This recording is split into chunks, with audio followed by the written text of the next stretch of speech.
আল্লাহ নবী বলেন ওয়া সুন্নতি, আমার সুন্নাত আর আমার আনিত কোরআন আল্লাহ তাআলার কিতাব, এই দুইটা জিনিস রেখে গেলাম।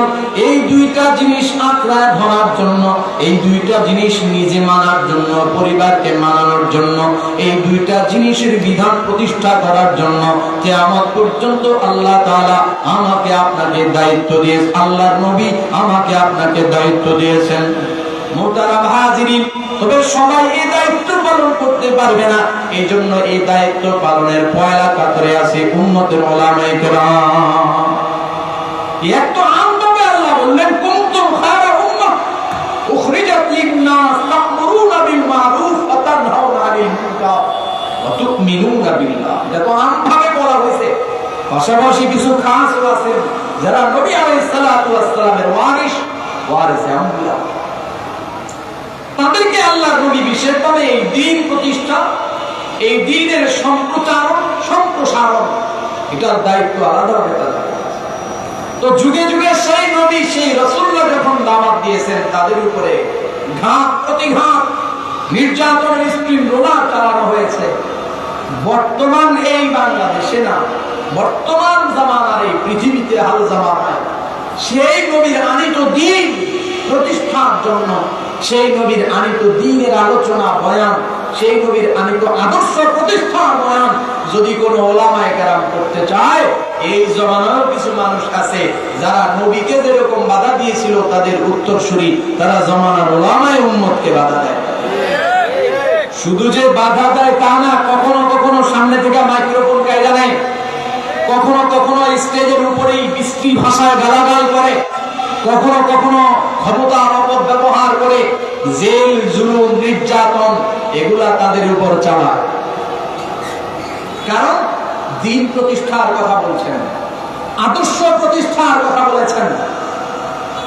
প্রত্যেকেরই আলাদা আলাদা আদর্শ আছে। জমিনের কিছু মানুষ আলাদা আলাদা কিছু রাস্তা বের করছে, স্বতন্ত্র কিছু পদ্ধতি আবিষ্কার করেছে, এটা তার আদর্শ। যেমন আমি বলি, আমি ওই বরকত আলীর আদর্শ পালন করি, বরকত আলীর আদর্শের সৈনিক, বরকত আলীর আদর্শ প্রতিষ্ঠা করার জন্য মাঠে নেমেছি, তার আদর্শ প্রতিষ্ঠা আগ পর্যন্ত ঘরে ফিরবো না, এরকম বলনেওয়ালা করনেওয়ালা মানুষ আছে না? মানুষের বানানো মতবাদ একটা, আর আল্লাহ প্রদত্ত আল্লাহর বানানো একটা মতবাদ।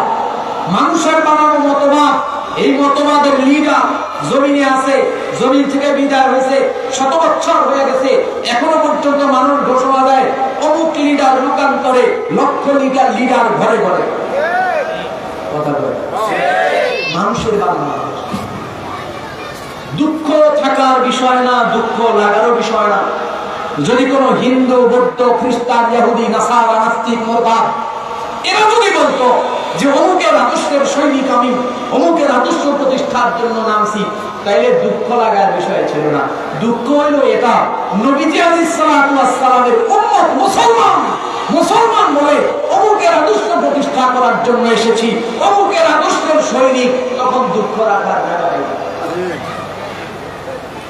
এই যারা যারা বলে আমি অমুকের আদর্শ প্রতিষ্ঠা করতে আসছি, এ জাতীয় মানুষদের ভিতরে কিছু মানুষ আছে উগ্র, তারা দাঁড়ায় ওই হুজুরের ওয়াজের মধ্যে বাধা দেয়, ইমাম সাহেবের খতিব সাহেবের ওয়াজের মধ্যে বাধা দেয় যে খতিব সাহেব নবীজির আদর্শের বয়ান করলো কেন? আদর্শ বুঝেন যে আদর্শের লড়াই চলছে বর্তমানে। এক শ্রেণীর মানুষ লড়াই করে মানুষের বানানো আদর্শ প্রতিষ্ঠার জন্য, আরেক শ্রেণীর মানুষ লড়াই করে নবীজি আলাইহিস সালাতু ওয়াস সালামের আদর্শ প্রতিষ্ঠার জন্য। কথা বলেন না কেন? তো যে শ্রেণীর মানুষ নবীজি আলাইহিস সালাতু ওয়াস সালামের আদর্শ প্রতিষ্ঠার কথা বলে, কিছু মানুষের কাছে এগুলা ভালো লাগে, আর কিছু মানুষের কাছে ভালো লাগে। কোন শ্রেণীর কাছে ভালো লাগে না? যারা চুরিতে অভ্যস্ত, ডাকাতিতে অভ্যস্ত, খুন খারাপিতে অভ্যস্ত, টেন্ডারবাজি, চাঁদাবাজি, দখল বাণিজ্য এগুলার মধ্যে যারা অভ্যস্ত, এদের কাছে হুজুরদের নবীজির আদর্শের ওয়াজ হুজুরদের মুখে এদের কাছে ভালো লাগে না। কথা বলেন। আদর্শ প্রতিষ্ঠা করেছেন নবী আলাইহিস সালাম, এই আদর্শের কত দাম? নবীজি আলাইহিস সালাম যে আদর্শ প্রতিষ্ঠা করেছেন, যে আদর্শের ধারক বাহক নবীজি, সেই আদর্শের কত দাম? আল্লাহর কাছে আল্লাহর নবীজি আলাইহিস সালাম নবীজির দাম কত? পৃথিবীর জমিনে আসমান জমিনে যত মাখলুক আছে সমস্ত কিছুর উপরে নবীজির শান মাকাম আল্লাহ তাআলার কাছে। সুবহানাল্লাহ বলুন। এই নবীজির কাছ থেকেও নবীজির থেকেও বেশি দাম আল্লাহর কাছে নবীজির আনিত আদর্শের। বুঝেন নাই? নবীজির দাম আল্লাহর কাছে যত বেশি, নবীজির আনিত আদর্শের দাম নবীজির চাইতেও বেশি আল্লাহর কাছে। উদাহরণ দিলে বুঝবেন। আল্লাহর কাছে নবীজি আলাইহিস সালাতু ওয়াস সালামের আনিত আদর্শের দাম কেন বেশি? কেমনে বুঝলাম? যে আল্লাহ তাআলা এই আদর্শের প্রতিষ্ঠার জন্য, এই আদর্শ প্রচার করার জন্য, এই আদর্শের দাওয়াত দেওয়ার জন্য আল্লাহ তাআলা নবীজি আলাইহিস সালাতু ওয়াস সালামের দাঁত মোবারক শহীদ বানাইছেন। উহুদের ময়দানে আল্লাহ নবী আলাইহিস সালাতু ওয়াস সালামের মাথার মধ্যে লোহার হেলমেট ভেঙে ঢুকে গেছে। তায়েফের জমিনে আল্লাহ নবী রক্তাক্ত হয়েছেন। কারাগারে ৩ বছর আল্লাহ নবী আবদ্ধ ছিলেন।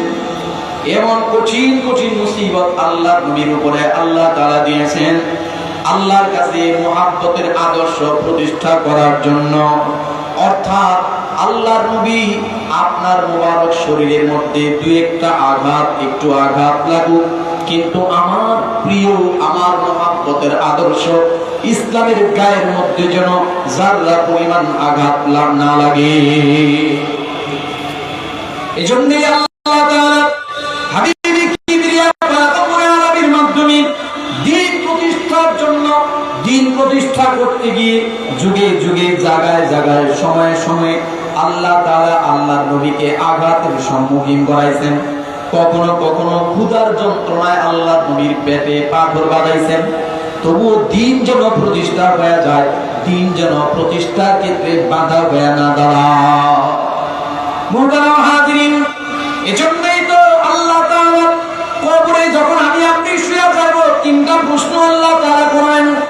এই 3টা প্রশ্নের ভিতরে 1 নাম্বার প্রশ্ন আল্লাহ সম্পর্কে, 2য় নাম্বার প্রশ্নটা নবী সম্পর্কে করার কথা, 2য় নাম্বার প্রশ্নটা নবী সম্পর্কে না কইরা আল্লাহ তাআলা 2য় নাম্বার প্রশ্নটা আনছেন আল্লাহর দ্বীন সম্পর্কে। আল্লাহু আকবার। ইসলাম সম্পর্কে আনছেন 2য় প্রশ্নটা। হ্যাঁ, বলো তোমার আদর্শ কি ছিল বলো।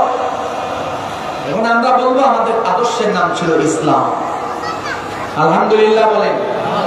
আল্লাহ কবুল করেন, জোরে বলেন আমিন। কারা বলবে? কে বলতে পারবে এই কথা? আমি যে বলবো আমার আদর্শের নাম ইসলাম, এটা কে বলতে পারবে? যে বেটা দুনিয়াতে অমুক বেটার আর অমুক বেটার আদর্শে কাজ করছে সে লোক বলবে? কে বলবে? যে লোক আক্ষরিক অর্থে ইসলামকে আদর্শ হিসেবে ধারণ করেছে। আমি তো মনে করি নামাজ পড়তেছি, 5 ওয়াক্ত রোজা রাখতেছি, হজ করতেছি, যাকাত দিতেছি, বিস্তার আয়োজন পরিপূর্ণ, সবই তো ঠিক আছে, দাড়িও আছে, টুপিও আছে, পাঞ্জাবিও আছে, সময় মতো দান খয়রাত সব করি, তাহলে আমার আদর্শের নাম ইসলাম হবে না? কার আদর্শের নাম ইসলাম হবে? তো যখন আপনার সামনে মাইক্রোফোন ধরি, বলেন আপনি কার জন্য মাঠে নামছেন, তখন বলে বরকতারি মিয়ার জন্য। আপনারা কি কথা বুঝতেছেন? আমার সংগ্রাম করে জীবন দিয়া ফেলায়, রাস্তার মধ্যে শোয়া একজন আরেকজনের মাথা ফাটায়া পাথর দিয়া বাইরে মেরে ফেলায়। কার জন্য? ইসলামের জন্য। কার জন্য? মানুষের বানানো আদর্শ প্রতিষ্ঠার জন্য, জমিনের মানুষের বানানো আদর্শ প্রতিষ্ঠার জন্য একজন আরেকজনকে খুন করে, একজন আরেকজনকে অপহরণ করে, স্ত্রীকে বেঁধে রেখে, স্বামীকে বেঁধে রেখে স্ত্রীকে গণধর্ষণ করে, সন্তানকে বেঁধে রেখে মাকে ধর্ষণ করে। এটাই জমিনের ইতিহাস। মানুষের বানানো আদর্শ প্রতিষ্ঠার লড়াই। কথা বলেন না কেন?